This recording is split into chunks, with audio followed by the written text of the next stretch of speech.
75 రూపాయల నుంచి దివ్యాంగుల పెన్షన్ తీసుకుంటున్నాం, కానీ ఇప్పుడు మాకు పెన్షన్ రాదు అంటున్నారు. ఇదెక్కడి న్యాయం సార్ అంటూ నెల్లూరు జిల్లా రాపూరు మండలంలో దివ్యాంగుల పెన్షనర్లు లబోదిబోమంటున్నారు.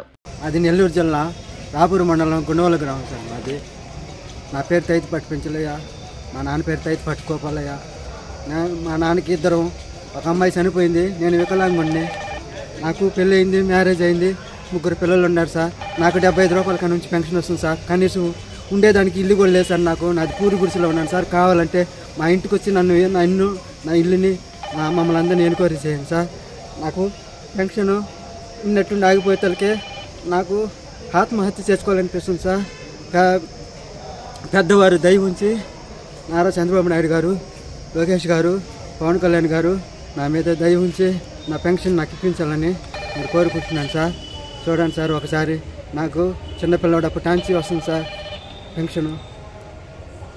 సార్ చంద్రబాబు నాయుడు, లోకేష్ సారు అందరికి చెప్తాను సార్, నమస్కారం. ఆ పింఛన్ మాకు ఇప్పించాలి. మేము ఆడికి పోయినా మీరు అర్జీలు పెట్టుకోకుండా అన్నారు. ఎన్నికోరు పోయినా కూడా ఆ మహిళలు చెప్తున్నారు, మీకెందుకు మేము ఎక్కడైనా కానీ మేము పైకి పంపిస్తాం, పోమ వచ్చి నన్ను చెప్పుకోమంటున్నారు సార్. ఎవరైనా మళ్ళాకి పోయినా, సచివాలయానికి పోయినా, అమ్మరావుకి పోయినా, ఆడికి పోయినా అదే చెప్తున్నారు సార్. పింఛన్ ఆగిపోయింది, నాకైతే భూమి లేదు, ఏం లేదు, నాకు ఆధారం లేదు. అయ్యే నాకు కావాలా, అవి ఇస్తేనే నేను బతకగలుగుతాను, లేదంటే లేదు.